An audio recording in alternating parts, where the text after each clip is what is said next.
Welcome to my YouTube channel Urmi's কিচেনে। আজকে আমার রেসিপি কাশ্মীরি চপ। আসুন তাহলে দেখে নেওয়া যাক আমার এই রেসিপিটি। কাশ্মীরি চপ বানানোর জন্য আমি এখানে আলু সিদ্ধ করে নিয়েছি, আর গাজরও দুখানা সিদ্ধ করে রেখেছি, আর কিছু ড্রাই ফ্রুটস নিয়েছি, বাদাম, কাজু বাদাম, কিশমিশ, নারকেল, এইগুলো এতে ব্যবহার করব। আলু গাজর সিদ্ধ হয়ে গেছে, এবারে কড়াইতে তেল দিয়ে দেব। কড়াইতে তেল দিয়ে এর মধ্যে জিরে ফোড়ন দিয়ে দিলাম, তেজপাতা দিয়ে দিলাম, হাফ চামচ হলুদ গুঁড়ো ও 1 চামচ নুন দিয়ে দিলাম। দিয়ে ফোড়ন হয়ে গেলে এর মধ্যে আগে থেকে সিদ্ধ করে রাখা আলুটা দিয়ে দিলাম।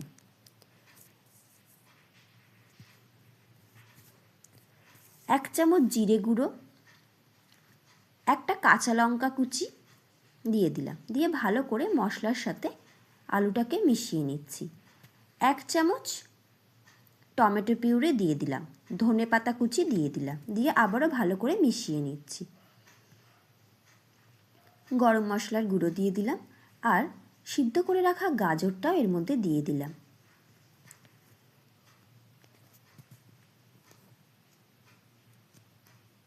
দিয়ে সমস্ত গাজর, আলু, মশলাটাকে একসাথে মিশিয়ে নিচ্ছি।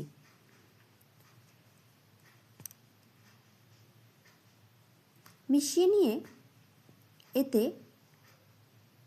কাজু, কিশমিশ, বাদাম, নারকেল কুচি এগুলো সব দিয়ে দিলাম। দিয়ে ভালো করে আবারও মিশিয়ে নিচ্ছি। এটি দেখতে হালকা হলুদ রঙের হয়। স্বাদ অনুযায়ী চিনি দিয়ে দিলাম। আমার মশলা কাশ্মীরি চপের পুর পুরো রেডি হয়ে গেছে। পুরটা ঠান্ডা করে নিচ্ছি। ঠান্ডা হয়ে গেছে, এবারে আমি গোল গোল চ্যাপ্টা চ্যাপ্টা করে চপের আকারে গড়ে নেব।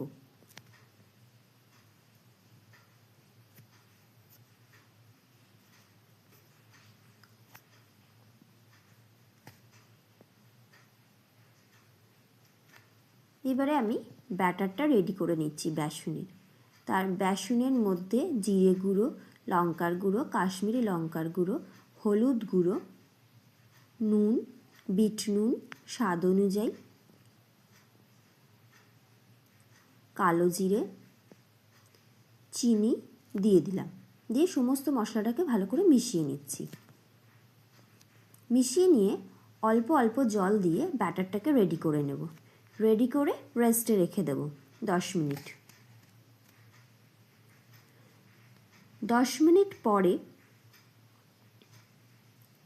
বেকিং সোডা দিয়ে আর একটু জল দিয়ে ব্যাটারটাকে একটু পাতলা করে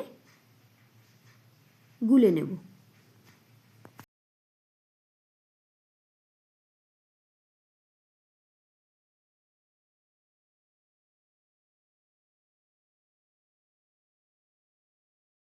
ব্যাটার গোলা হয়ে গেছে, এবারে কড়াইতে সাদা তেল দিয়ে চপগুলোকে ব্যাটারের মধ্যে চুবিয়ে তেলেতে ভেজে নিতে হবে।